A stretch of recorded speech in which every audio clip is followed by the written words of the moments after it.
Bem, meus irmãos, a graça e a paz novamente. Quero convidar você a abrir a sua Bíblia e voltarmos hoje para a nossa caminhada no livro dos Juízes, para a nossa 13ª mensagem, mas no capítulo 14.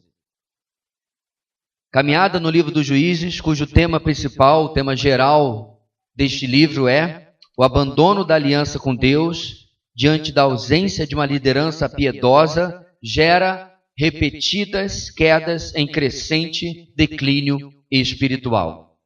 Quando, meus irmãos, 300 anos depois que esses acontecimentos findaram, provavelmente, como se crê, Samuel escreveu este livro.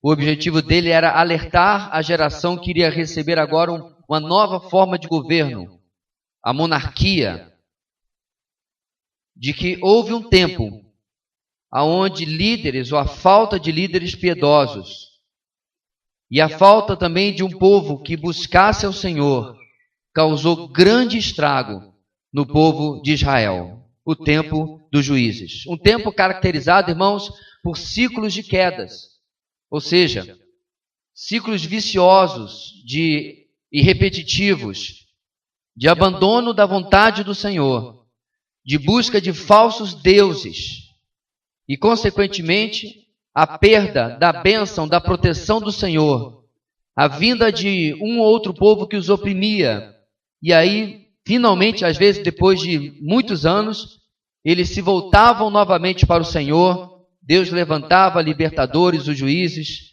o povo tinha paz durante a vida desses juízes, para só então começar tudo de novo.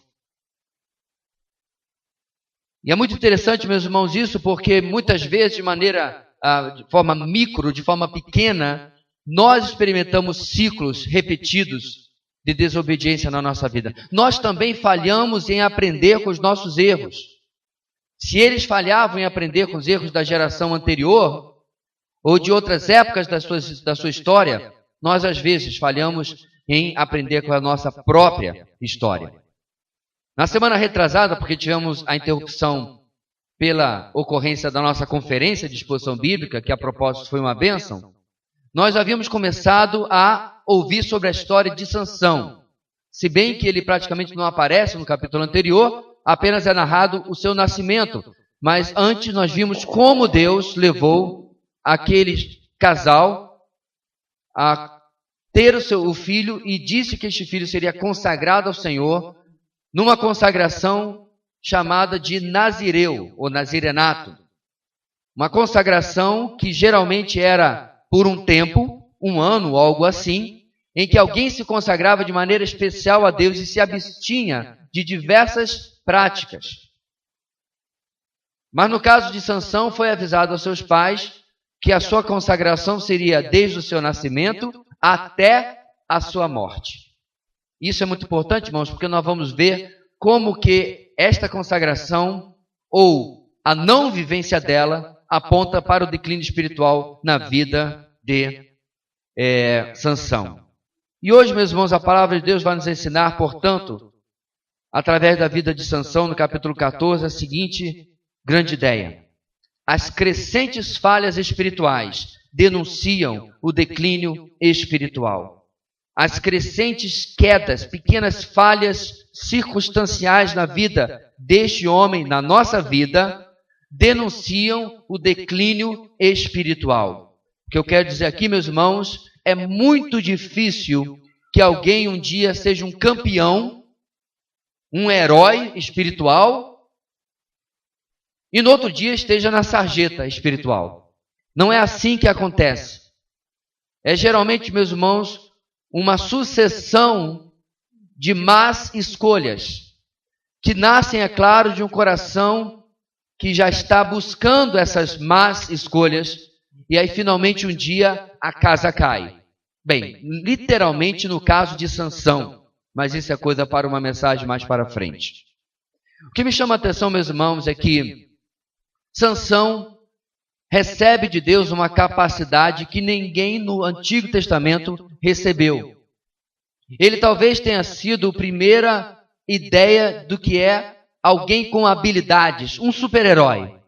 Algo muito em voga hoje em dia, meus irmãos, na ficção, é claro, aonde mundos inteiros, universos inteiros são criados, onde determinadas pessoas com habilidades, é de se esperado delas que, com grande poder, venha grande responsabilidade. Você acompanha, né? Mas lá é ficção. Agora, o que eu acho interessante, meus irmãos, é que mesmo na cabeça do inventor, do escritor, ele entende que, se por um acaso, obviamente eles não acreditam a Deus, mas se por acaso aquele ser humano tem uma capacidade maior, ele é mais forte, ele é mais rápido, ele voa, ele solta raios pelos olhos, o que seja, isso deve ser usado para bem do seu próximo. Quando você não usa para o bem do seu próximo, e você tem essa habilidade, você está em outra categoria, que é a categoria do vilão. O interessante, meus irmãos, é quando o herói se torna o vilão. Sansão, todos nós sabemos, tinha uma força descomunal. Não se tem no texto bíblico, irmãos, nenhuma evidência de que ele fosse um homem de 120 quilos de músculo. Todo filme que você tem de Sansão, inclusive vai sair um agora, onde você vai descobrir que Sansão era indígena. O politicamente correto, irmãos, é uma chatice. Vai sair agora um filme, pode procurar. Sansão. E você olha para ele e fala, eu já vi esse ator no filme indígena. Ele com certeza é descendente de Apache, de Xiú, lá nos Estados Unidos. Completamente ridículo. Sansão era do Oriente Médio. Certamente não nasceu nas Américas. Bem, de qualquer maneira, lá está mais um ator grandão, fortão. Nada no texto do bíblico fala sobre isso. A força dele vinha do Senhor. E era-se esperado, meus irmãos, que ele usasse esta força desde o começo para o bem do seu povo. Ora, Sansão nasce bem no meio da opressão dos filisteus. Eles oprimiram Israel durante 40 anos. Sansão agora, com certeza, está por volta dos seus 20 anos, quando o texto reassume a vida dele no capítulo 14. E o que Sansão está fazendo? Está combatendo os filisteus? Não. Está livrando o seu povo da opressão dos filisteus? Negativo. Ele está estabelecendo um exemplo, ou pelo menos segurando para que os filisteus não avancem mais contra o seu povo? De novo, não. Ele está usando a sua capacidade para si próprio. Ele está buscando aquilo que lhe agrada, aquilo que lhe satisfaz. E isso vai trazer para si, meus irmãos, para Sansão, como disse, crescentes falhas espirituais. E aí nós estamos, meus irmãos, numa daquelas perguntas tipo, Tostines é mais fresquinho porque vende mais ou vende mais porque é mais fresquinho? O que eu quero dizer? Sansão vive de maneira egoísta por causa das suas falhas espirituais ou as suas falhas espirituais o levam a viver de maneira egoísta? Talvez dos dois sentidos. Uma coisa vai retroalimentando a outra. Ele não vive para Israel. Ele não vive para livrar o seu povo. E isso vai, de certa forma, causando uma erosão espiritual progressiva na sua vida. Nosso texto bíblico vai começar, meus irmãos, e a nossa primeira sessão vai dos versículos 1 até o versículo 4. Lá nós lemos, Sansão desceu a Tímina e viu ali, desculpe, irmãos, esqueci de lhes convidar, né? Vamos ler juntos, irmãos? Vamos lá? Sansão desceu a Tímina e viu ali uma mulher do povo filisteu. Quando voltou para casa, disse a seu pai e a sua mãe, vi uma mulher filisteia em Tímina, consigam essa mulher para ser minha esposa. Seu pai e sua mãe lhe perguntaram, será que não há mulher entre os seus parentes ou entre todo o seu povo? Você tem que ir aos filisteus incircuncisos para conseguir esposa? Sansão, porém, disse ao pai: consiga para mim, é ela que me agrada. Seus pais não sabiam que isso vinha do Senhor, que buscava ocasião contra os filisteus, pois naquela época eles dominavam Israel. Até aí. Eu falei 5? 4. Em primeiro lugar, meus irmãos, o desprezo à separação espiritual denuncia o declínio espiritual. O desprezo da parte de Sansão à separação espiritual do pacto do próprio povo de Israel começa a denunciar o seu declínio espiritual. Sansão começa a sua história em vida adulta, já com uma nota lamentável. Não se sabe em absoluto o que transcorre do seu nascimento, finalzinho do capítulo anterior, até agora. Não se sabe se ele foi um bom menino, um adolescente responsável ou rebelde, se ele inicia a juventude assim ou assado. Mas quando começamos, irmãos, ele já na sua vida adulta, a nota é lamentável. Porque a ordem do Senhor, meus irmãos, era clara. O povo da aliança, isto é, o povo de Deus, o povo de Israel, não deveria, não poderia tomar mulheres dos outros povos para si, nem dar as suas filhas em casamento a eles. Contudo, ele, diz o texto, desce até Tímina, uma cidade dos filisteus. Essa descida, meus irmãos, aqui obviamente é uma descida geográfica. Ele está descendo de um lugar mais alto, de maior altitude, para uma cidade de menor altitude. Mas é interessante, irmãos, que poderia bem simbolizar já a descida, o declínio espiritual que formataria a narrativa daqui para diante.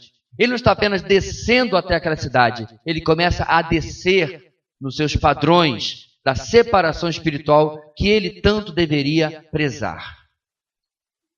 Aqui, meus irmãos, essa separação não se trata de maneira nenhuma, eu quero sempre destacar isso, fiz isso em outra mensagem, não lembro quanto tempo atrás, não é uma questão de racismo ou de xenofobia.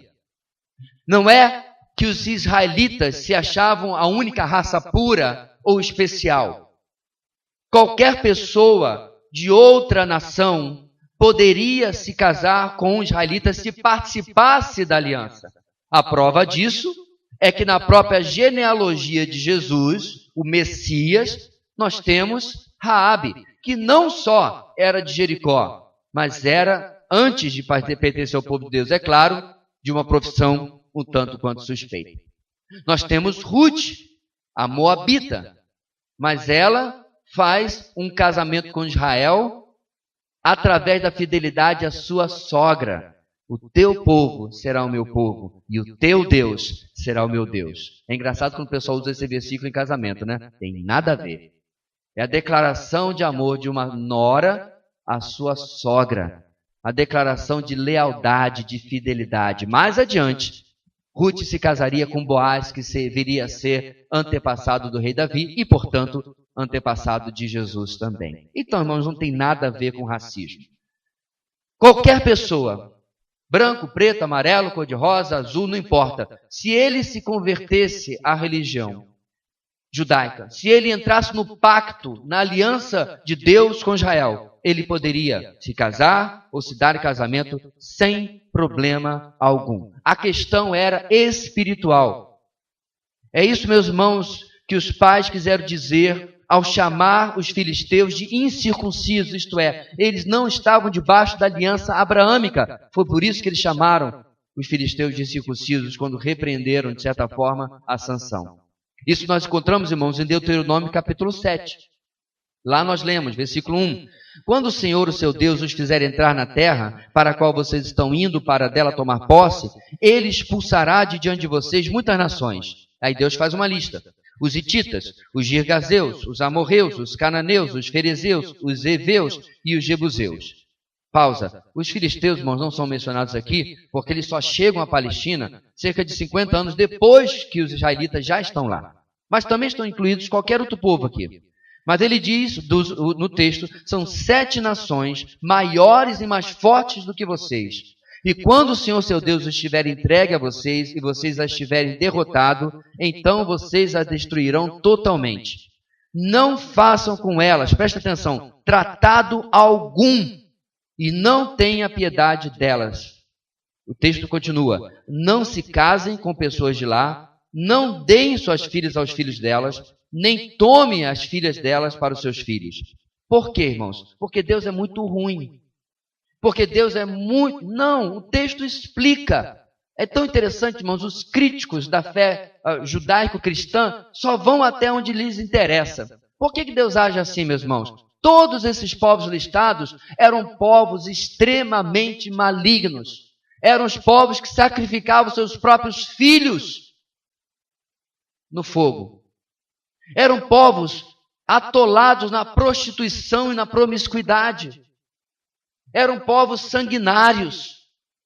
E o texto diz, para terminar, pois elas desviariam seus filhos de seguir-me, para servir a outros deuses, e por causa disso a ira do Senhor se acenderia contra vocês e rapidamente os destruiria. Deuteronômio 7, 1-4. Entendeu? E Deus tinha razão ou não tinha, meus irmãos? Dá uma olhada anos depois na vida de Salomão. O coração de Salomão se desviou do Senhor por causa das suas mulheres estrangeiras. Não é isso que diz o texto? Então você vê, meus irmãos, Deus é zeloso pelo seu povo. Se qualquer daqueles povos que estavam ali tivesse se rendido e se juntado a Israel, eles seriam bem-vindos, mas todos eles tentaram criar oposição. E como nós sabemos da história, foram destruídos. O texto continua, meus irmãos, no versículo 2, contudo, Sansão não para apenas no desejo por aquela mulher. Ele ouviu a palavra dos seus pais, ele ouviu que, com certeza, sabia com certeza que eles tinham razão, porque ele não era nenhum ignorante ou tolo para desconhecer que essas eram as regras de Deus para o seu povo. Mas ele ouve isso, e esse é o seu primeiro passo longe da vontade de Deus e mais perto de desagradá-lo. E aí ele dá o próximo passo, um passo de envolvimento, ou que levaria ao envolvimento com aquela mulher. O que ele faz? Conforme o costume da época, ele não pede, ele praticamente exige que seus pais falem com a família da moça e comecem a tratar ou combinar as coisas a respeito do casamento. Eram tempos diferentes. Hoje, geralmente, você conhece alguém e aí você vai conversar com os pais dela, ela depois com seus pais e tudo, não é verdade? Lá não. Nem sequer tinham se falado, Sansão e a moça. Ele apenas a tinha visto. E os seus pais, a eles cabiam ir lá tratar daquele casamento. Qual é a palavra que Sansão dá aqui? Consiga para mim. É ela que me agrada. Sabe o que essa expressão me lembra, meus irmãos? Aquele texto de Juízes que diz que no tempo do juízo cada um fazia o que lhe agradava. Eis aqui, um líder que deveria dar exemplo, mas em lugar, meus irmãos, de fazer aquilo que agrada ao Senhor, ele faz aquilo que lhe agrada. E a pergunta, meus irmãos, que os seus pais fazem é óbvia. Claramente havia muitas mulheres bonitas, atraentes, inteligentes, encantadoras dentro do povo de Israel. Dentro do concurso de beleza, meus irmãos, anos depois, uma israelita, ganharia o concurso de beleza, se tornaria a rainha Esther. Mas há algo no coração, meus irmãos, de Sansão, que em lugar daquilo que agrada a Deus, ele busca aquilo que agrada a si mesmo. É como diz, meus irmãos, um professor meu, já falecido, pastor Carlos Oswaldo, o pecado emburrece. Sansão toma, nós também, decisões que deveriam ser óbvias, mas seguimos não a lógica da palavra, do Espírito que está falando em nós, mas aquilo que na verdade a nossa carne deseja. Então Sansão, meus irmãos, dá mais um passo mais próximo da desobediência total. Ele agora despreza o conselho e, consequentemente, a bênção dos seus pais. Meus irmãos, hoje isso quase não tem serventia alguma. Hoje isso quase não tem valor nenhum. Pouquíssimos jovens voltariam atrás de uma decisão se seu pai ou sua mãe dissesse: você não tem a minha bênção. Mas não aqui. Este é um homem que está determinado a fazer aquilo que ele quer e que desagrada a Deus, e nem mesmo saber que seus pais, e a bênção dos pais era muito importante, lembra lá com Esaú e Jacó? Como que Esaú fica desesperado porque não tem mais a bênção do seu pai Isaac? E esse homem não está nem aí para as consequências dos seus atos. Ele não está nem aí, meus irmãos, porque ele está seguindo em frente na sua agenda de agradar a si mesmo. O texto não diz, meus irmãos, por quais razões seus pais não se recusaram a satisfazer aquilo que ele queria. Porque o texto diz, continua mostrando que eles cedem, eles agradam a Sansão. Não temos as razões porque eles cedem aos erros. Não temos razões porque eles cedem ao pecado, mas as razões não são importantes, irmãos. O autor de Hebreus diz que nem mesmo a morte, nem mesmo o derramamento de sangue seria justificativa suficiente para ceder ao pecado. É bom que o autor, meus irmãos, não tenha dito seus pais lhe satisfizeram por isso ou por aquilo. Porque nada justifica. Nada justifica quando nós sabemos o que devemos fazer, em especial em algo assim para os nossos filhos, e fazemos aquilo que eles querem, em lugar daquilo que o Senhor desejaria nas suas vidas. Para terminar, irmãos, o nosso breve texto, o versículo 4, contudo, interrompe os passos de desobediência de Sansão, interrompe o declínio dele para trazer um comentário do escritor. Qual é o comentário? Que tudo aquilo estava debaixo da soberania e da administração divina. Espera aí, é Deus que está causando isso? Não. Não é isso, irmãos. Deus não nos faz pecar. Porém, Ele não deixa de usar nossos pecados, nossas péssimas escolhas, nossos erros, para ainda assim realizar a sua vontade final e executar o seu querer. O grande questionamento, meu irmão, é o seguinte: você quer chegar ao final à vontade de Deus através da obediência ou da rebeldia? Preste bem atenção. Quando nós, irmãos, chegamos à vontade de Deus através da obediência, nós somos abençoados durante todo o processo. Mas se nós insistimos na rebeldia e na desobediência, Deus cumprirá o seu propósito. E nós vamos chegar lá todo estourado. Mas Ele não mudará a sua vontade por causa daquilo que eu estou fazendo. Ele não vai mudar o seu querer por causa da minha desobediência. Os irmãos de José poderiam ter, inclusive, um lugar também privilegiado no Egito. Já pensou? Deus iria, meus irmãos, de uma maneira ou de outra, preservar a semente santa da fome que viria sobre todo o mundo. De uma maneira ou outra, Ele iria acabar como o segundo em poder no Egito. A narrativa seria outra completamente diferente. E os irmãos de José não participariam dela como vilões. Mas decidiram a desobediência. Decidiram fazer aquilo que lhes agradava. E nós conhecemos muito bem a história. E eles ouviram, meus irmãos, o resumo de tudo aquilo através da boca do próprio José. Vocês intentaram o mal, mas Deus transformou o mal em bem. É a mesma coisa aqui. Isso não era em absoluto, meus irmãos, a vontade principal de Deus para a vida de Sansão. Eu vislumbro, meus irmãos, e aqui obviamente eu estou conjecturando, Deus dando uma boa e amável mulher para Sansão de dentro do seu povo. Sansão sendo, meus irmãos, se bem que ele podia fazer sozinho, mas o líder de um grande exército de Israel. E libertando, enquanto os soldados matavam 2, ele matava aqui seus 1000. Mas levando à frente o seu povo. E escrevendo, irmãos, o nome dele na história de Israel para todos sempre de uma maneira completamente diferente. Mas eu sinto dizer, você já deve conhecer a história com certeza, que os capítulos 14 e 15 vão reservar para nós péssimas notícias. Das decisões, meus irmãos, de desprezo à separação espiritual na sua vida e que leva este homem a andar fora, longe da vontade de Deus.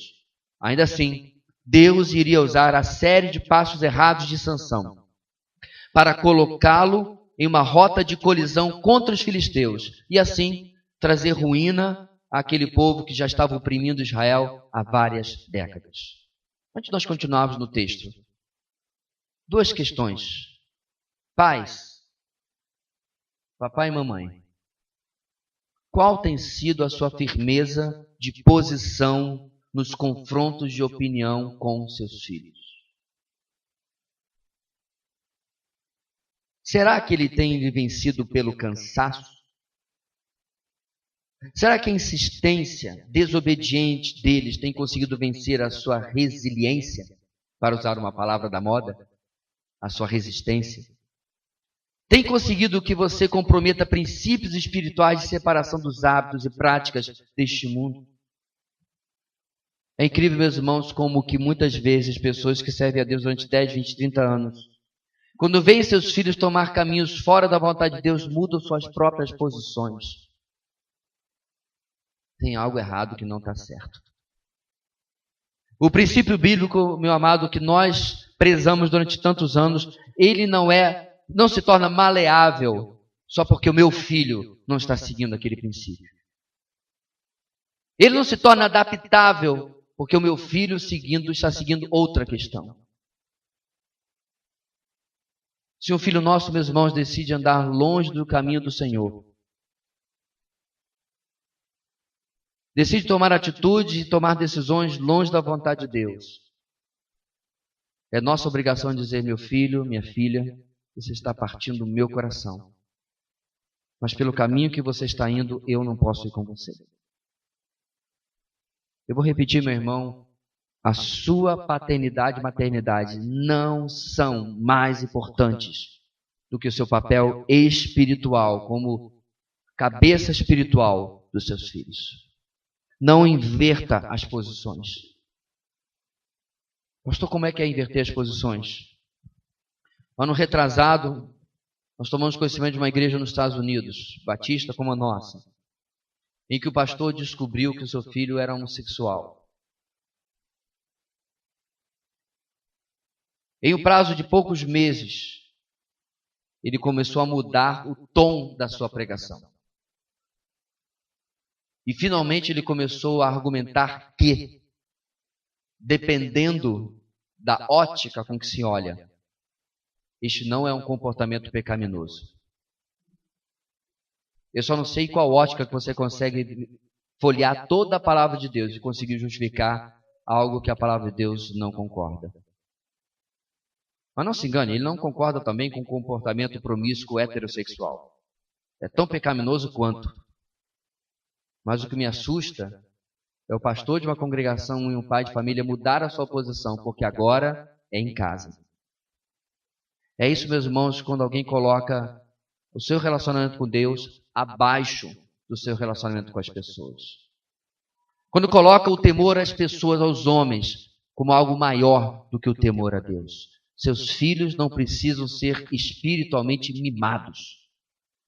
Tal e qual você e eu, eles precisam ser espiritualmente confrontados com a verdade de Deus. Ainda, irmãos, o que eu gostaria de perguntar, será que nós preferimos que Deus realize sua vontade através da nossa obediência ou, como eu falei agora há pouco, através da nossa rebeldia? Deus irá cumprir a sua vontade, isso não temos nenhuma dúvida. Isso é tão seguro, meus irmãos, de que Ele já registrou o fim de todas as coisas, demonstrando que não importa o que aconteça, aquilo que está lá em Apocalipse vai se realizar sobre a humanidade. Não importa.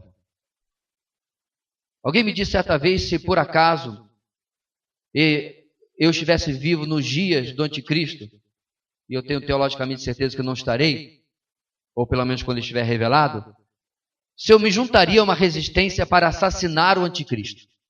Eu disse, eu? Eu não. Porque eu já sei a vontade do meu Deus, já sei exatamente o que vai acontecer, já está tudo escrito. E eu não me colocaria em rota de colisão contra a vontade de Deus, por mais bem motivado que talvez isso seja. Até emocionante, né? Forças especiais. Não vai funcionar. Irmão, que nós não nos venhamos, apesar que eu dei um exemplo extremamente hipotético, mas na nossa vida prática, que nós não nos encontremos trabalhando contra Deus.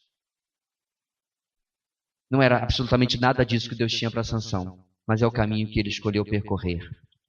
O texto continua, meus irmãos, vamos para o versículo 5 até o versículo 9. Quero convidar você a nós lermos juntos. Diz assim a palavra do Senhor.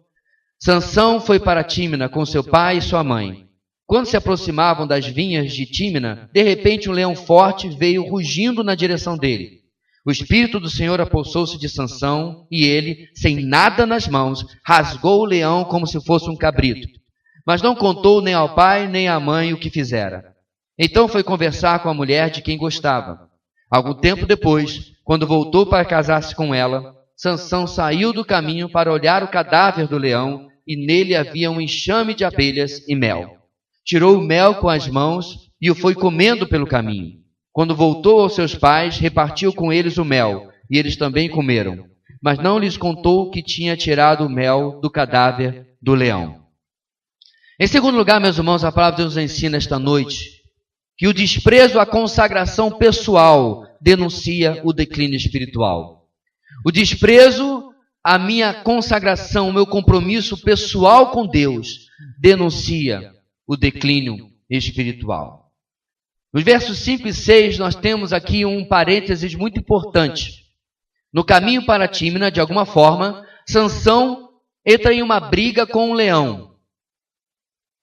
E os seus pais não veem, não percebem o que acontece. E o texto diz que ele vence esta briga rasgando-o como um cabrito. Como se fosse algo também igualmente fácil. Eu, particularmente, acredito que nem o cabrito eu conseguiria rasgá-lo. Então é uma comparação tanto quanto para os homens daquela época, né? Ai de nós. Acostumados a trabalho bruto, trabalho braçal, com certeza é um padrão de comparação simples para aquela época. Não para os homens, um tanto quanto mais... enfim.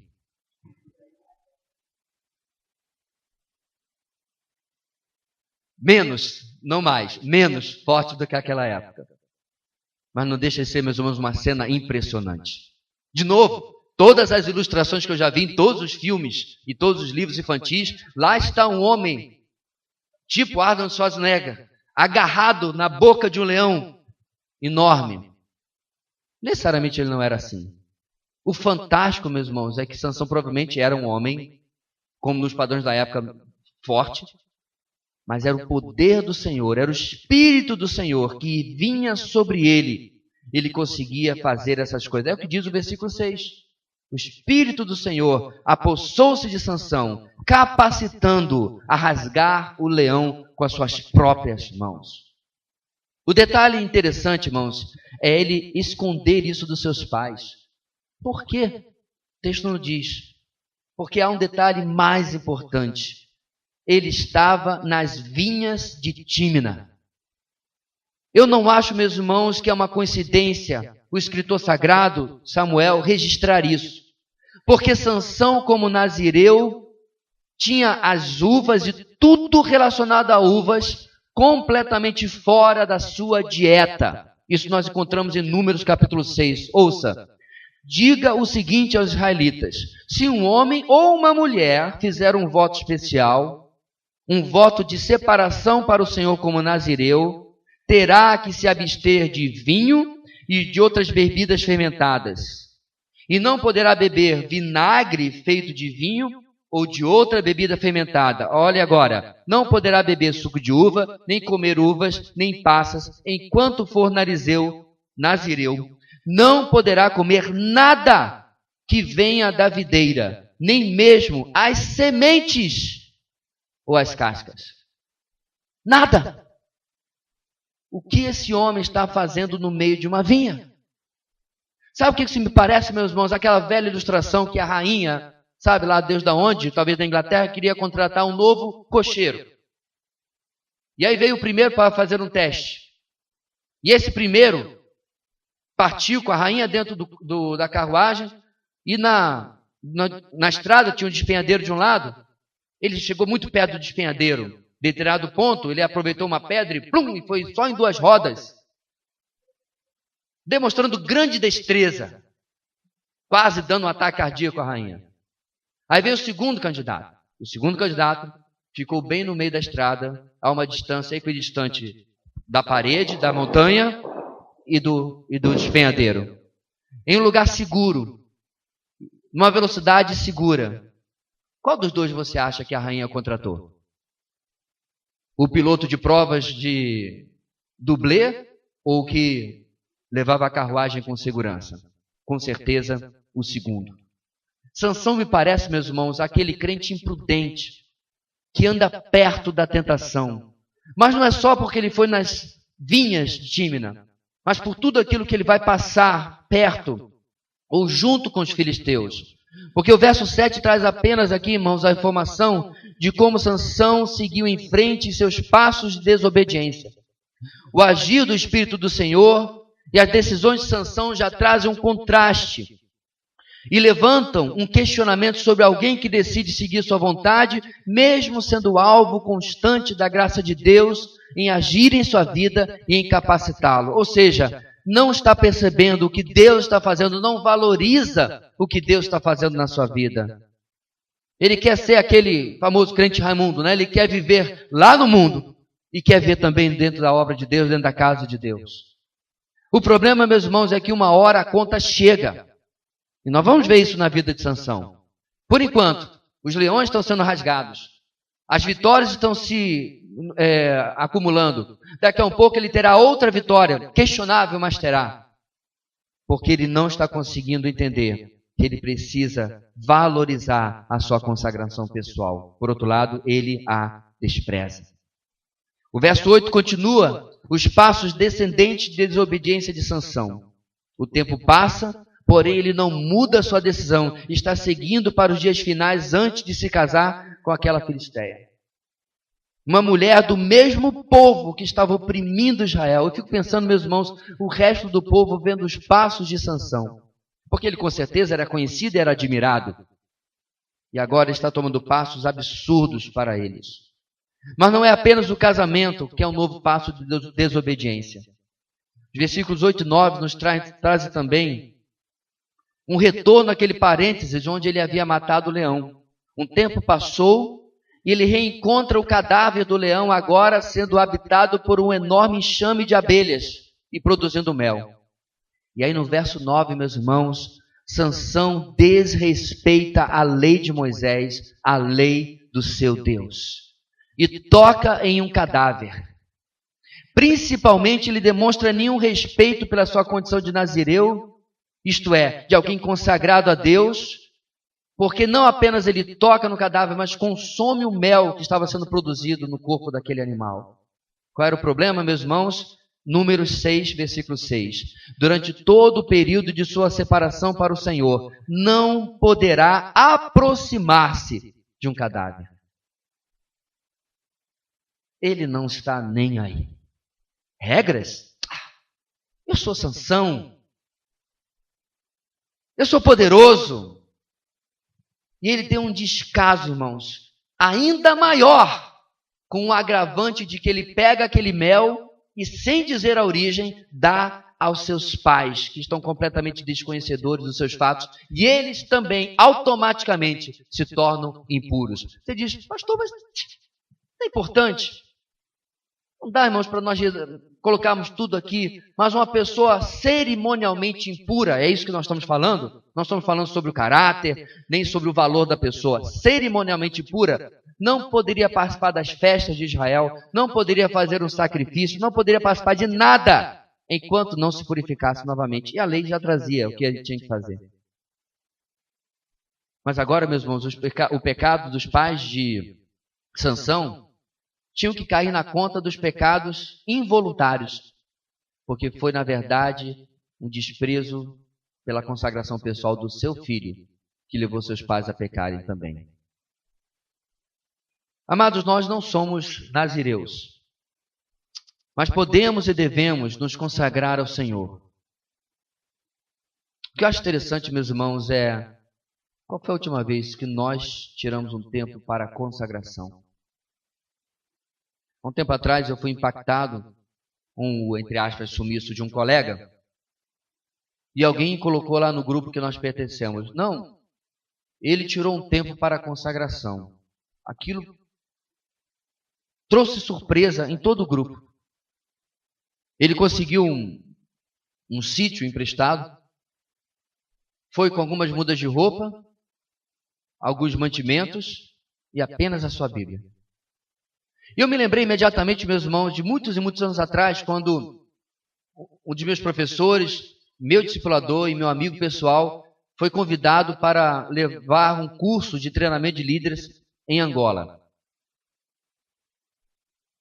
E aí, durante 2, 3 dias, aulas canceladas com ele sumiu. E onde está o Davi? O Davi em questão é cunhado do Davi Murk, que veio pregar aqui. É o Davi Cox Jr. Uma pessoa muito querida. Daquelas que moram no meu coração e eu que pago para ir morar. A quem eu devo muito, muito, muito na minha vida. E naqueles dias eu aprendi mais uma lição com o Davi. Quando ele apareceu finalmente na aula e perguntamos o que havia acontecido, ele disse: eu estava no meu antigo quarto na casa dos meus pais, a cerca apenas de 300 metros da casa dele. Mas ele pediu à esposa que ficasse com os filhos, voltou para o seu antigo quarto, onde ele poderia ter uma privacidade, na casa dos seus pais, o seu Davi, e ele tirou um tempo de consagração. Por quê? Porque quando, irmãos, dentre todos os professores do Palavra da Vida, ele foi o convidado para representar a organização em Angola e treinar lá dezenas e dezenas de líderes e pastores, ele viu o maldito orgulho arranhar suas garras no solo do seu coração. E ele tirou um tempo para estar na presença de Deus e questionar qual era a sua motivação de ir até Angola. É ter o seu nome destacado ou era servir aqueles irmãos e ao nosso Deus? E eu nunca mais esqueci isso. Não somos realmente nazireus. Mas será, meus irmãos, que temos tido disciplina de consagração? Depois, meus irmãos, de tantas mensagens, só desde que começamos a gravar, amados, nós temos mais de 450 mensagens nesta igreja. Sem contar as mensagens das conferências, são já 10 conferências. É claro que alguns aqui não participaram desse processo todo, mas eu volto a perguntar, depois de tudo que você tem ouvido sobre o cuidado com a sua vida espiritual, o que tem mudado na sua vida espiritual? O questionamento é, será que um bom culto de domingo tem se tornado uma prática religiosa para você? Porque não se engane, meus irmãos, a prática religiosa não é apenas quando o culto é ruim, quando o culto é antropocêntrico, quando o culto é pragmático. Você pode se tornar religioso com o culto bíblico. Eu cumpri a minha obrigação. Olha aqui, pelo menos eu estou aqui. E lá se vão outras muitas coisas que, infelizmente, o orgulho, a vaidade, com as suas garras arranha o solo do nosso coração. E aí, o desprezo à consagração pessoal vai denunciar o nosso declínio espiritual. Como está a sua consagração, meu irmão? Tempo de oração, tempo com a palavra, investimento em vidas. Há tanta coisa, queridos, para fazermos na obra. Para repetir o que eu falei hoje de manhã, não há desemprego na obra de Deus. O que há, meus irmãos, muitas vezes é que nós tomamos ou tiramos longas licenças. E pior, queremos licenças remuneradas de poder fazer ou ser aquilo que o nosso Deus tem planejado para nós. Ontem pregando, irmãos, eu falei à igreja que estava lá e ao pastor que estava bem aqui à minha direita, à minha esquerda, perdão, direita dos irmãos. Perguntei a ele: pastor, a sua igreja dobrou de um ano para cá? De outubro do ano passado até agora? Ele disse não, eu sabia que não. Mas eu o acalmei e disse: nem a minha. Questionamento aqui, meus irmãos, é em que temos investido o nosso tempo. A consagração que eu falo aqui, querido, não é para que você possa ter experiências. Pastor, eu fui para o meu quarto, aí eu levitei, eu palpitei, eu arrepiei, sei lá. Não é isso. A consagração nos leva a descobrir propósito de Deus para a nossa vida. A consagração nos leva, meus irmãos, a descobrir o que está no rumo errado. É o que faltou a Sansão.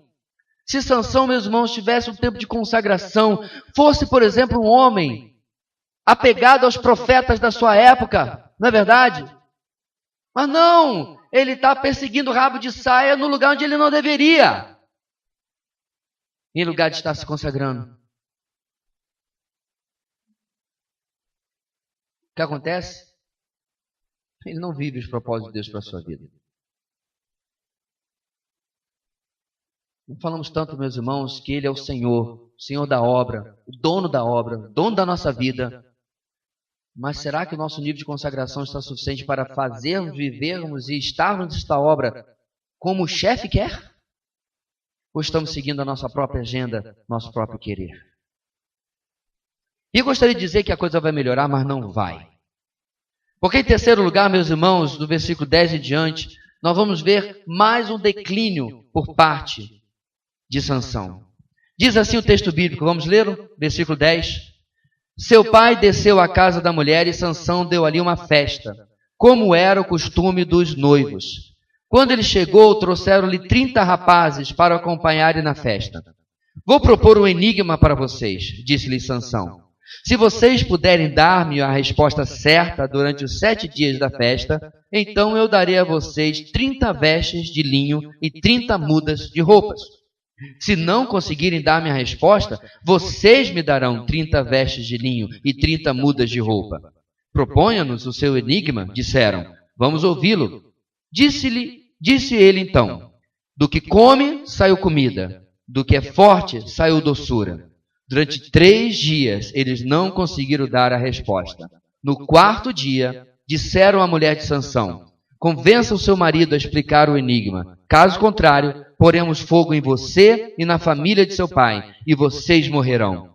Você nos convidou para nos roubar? Então a mulher de Sansão implorou-lhe aos prantos. Você me odeia, você não me ama. Você deu ao meu povo um enigma, mas não me contou a resposta. Nem a meu pai, nem a minha mãe expliquei o enigma, respondeu ele. Por que deveria explicá-lo a você? Ela chorou durante o restante da semana da festa. Por fim, no 7º dia, ele lhe contou, pois ela continuava a perturbá-lo. Ela, por sua vez, revelou o enigma ao seu povo. Antes do pôr do sol do 7º dia, os homens da cidade vieram lhe dizer, o que é mais doce que o mel? O que é mais forte que o leão? Sansão lhes disse, se vocês não tiverem arado com a minha novilha, não teriam solucionado o meu enigma. Então o Espírito do Senhor apossou-se de Sansão. Ele desceu a Ascalon, matou 30 homens, pegou as suas roupas e as deu aos que tinham explicado o enigma. Depois, enfurecido, foi para a casa de seu pai. E a mulher de Sansão foi dada ao amigo que tinha sido o acompanhante dele no casamento. Finalmente, meus irmãos, a fraqueza das atitudes denuncia o declínio espiritual. A fraqueza das atitudes denuncia o declínio espiritual. O desprezo à separação espiritual, o desprezo à consagração pessoal e, finalmente, a fraqueza de Sansão em suas atitudes, em suas ações. Em sua terceira parte do seu declínio espiritual, irmãos, Sansão agora chega às suas bodas. Essa festa acontecia no 7º dia depois do compromisso firmado e durava, como se diz, 7 dias. Aqui Sansão confraterniza com os incircuncisos, com quem não deveria. O que eu acho interessante, meus irmãos, é que quando os irmãos de José chegam até o Egito, os egípcios não se misturam com os judeus. É que os ímpios, os de fora da aliança, têm mais seriedade com as suas crenças do que aquele que deveria ter, Sansão no caso.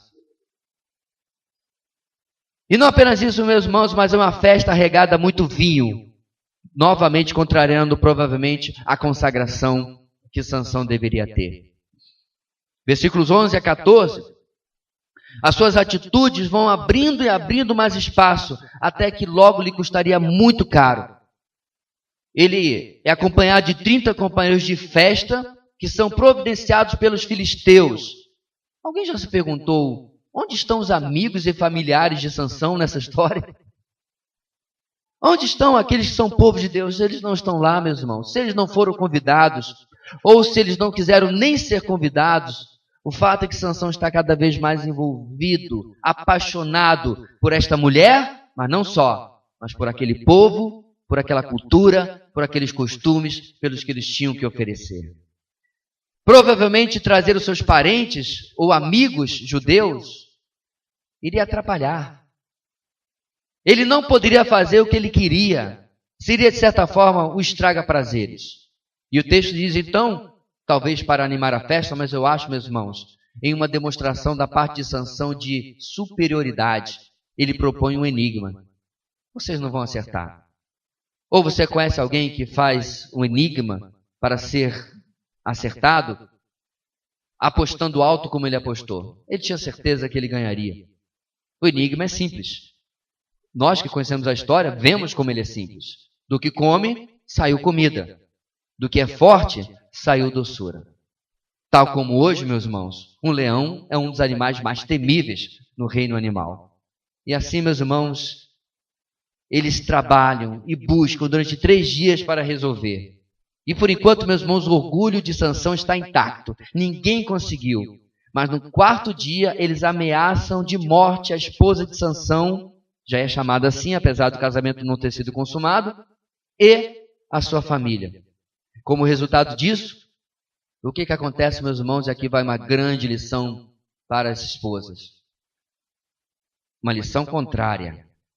Ela o atormentou e o perturbou com insistência e a manipulação do choro por 4 dias. Você consegue imaginar o que é uma pessoa que, diga-se detalhe, você espera poder ainda casar-se com ela? Quais são as palavras que ela diz mesmo? Você não me ama. Muito pelo contrário, ela fala, se eu não me engano, você me odeia. E vai para o quarto chorar. Sansão, meus irmãos, na minha tese, é um jovem. E de forma tola, ele cai na manipulação dela. Ou pelo menos ele não aguenta mais ouvir aquilo. Aqui vai uma lição para os homens também. Nenhuma manipulação ou nenhuma encheção justifica você comprometer os seus princípios. Há um relacionamento aqui, meus irmãos, desequilibrado, disfuncional, e que vai de novo custar muito caro a Sansão.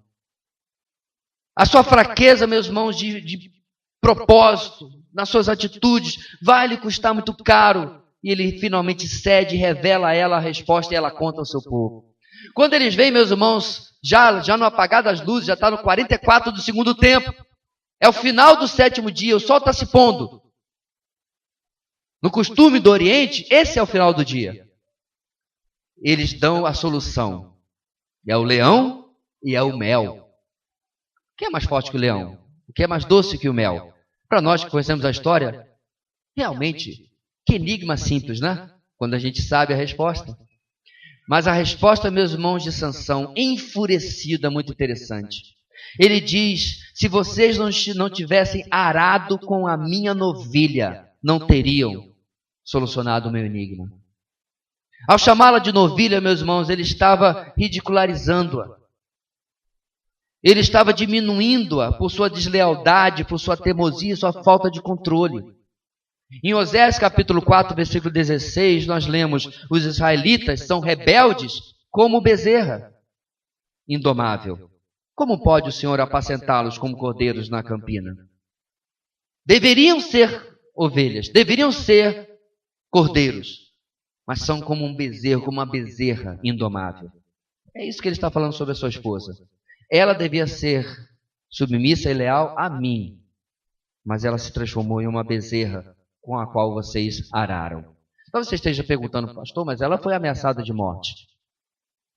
Ela poderia, meus irmãos, buscar um socorro na família do seu pai, ou na família agora do seu praticamente marido. Mas ela prefere, ela faz uma escolha a quem ela será leal. Nosso texto, meus irmãos, termina de uma maneira trágica. Versículo 19 e 20, Como sua última comprovação de fraqueza, Sansão age de maneira desonrosa. Por quê? Trapacearam? Sim. Agiram de maneira desleal para com ele? Sim. Mas um homem de palavra honra a sua palavra. O que ele deveria fazer? Meter a mão no bolso, comprar as 30 peças que ele prometeu, toda a roupa que ele apostou, entregar a eles. Ele deveria, meus irmãos, confiar no Senhor e entregar ao Senhor o que aconteceria aí. Mas não é isso que ele faz. Ele viaja cerca de 30 quilômetros até Ascalon. Ele viaja de maneira que as pessoas não saibam o que está acontecendo lá em Tímina. E ele assassina 30 filisteus para pegar as roupas deles e pagar a aposta perdida. Depois disso, ele parte enfurecido de volta para a casa do seu pai. Detalhe, deixando de retornar à companhia da sua esposa no 7º dia do casamento, quando ele deveria consumar o seu casamento, o seu relacionamento. De novo, meus irmãos, fraqueza de atitudes. Faz tudo errado. Há protocolos, há formas de se proceder, há formas honrosas de se agir. E mais uma vez ele vai pagar o preço por isso, porque o texto diz no final que uma consequência que iria agravar inclusive o conflito dele com os filisteus é que a sua esposa é dada para um daqueles 30 companheiros, entre aspas, que estava lá na festa com ele. Amigaço, né? Talvez o pai dela fez inclusive isso para poupá-la da vergonha de ter sido abandonada. Não está no texto? Não sabemos. Mas o que está é a falta de firmeza, a fraqueza de atitudes que denunciam o declínio espiritual de Sansão. Grande herói, não? Grande herói. Entre o viver, meus irmãos, no mundo e o viver como o mundo, como está a sua vida? Você convive com o mundo o tempo todo, não há como não estarmos lá. Mas você está vivendo no mundo ou como o mundo? Você tem dificuldades em se posicionar, temendo que isso seja algo desconfortável para com as pessoas que você conhece? Já parou para pensar que elas não têm problemas em se posicionar e se tornar desconfortáveis para você?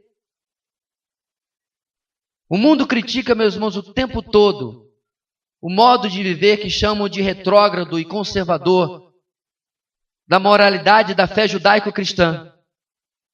Eles não estão nem aí se ofendem a mim ou a você. Mas quantas vezes, meus irmãos, nós entramos de forma clara ou omissa no politicamente correto para evitar sermos, de alguma forma, desconfortáveis às pessoas lá fora. É isso que está acontecendo com Sansão.